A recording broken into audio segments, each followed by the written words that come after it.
And in half an hour on Crowd Science with Marnie Chesterton, would you risk your life to save another?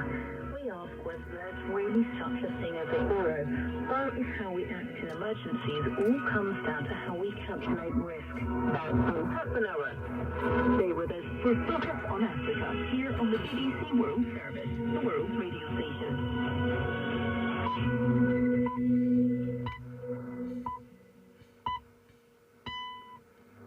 BBC World Service at 19 GMT. I'm Audrey Brown in London with Focus on Africa.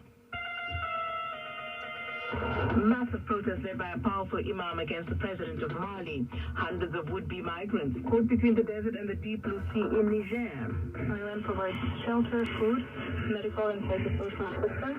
We have also parents who are raised from their kids and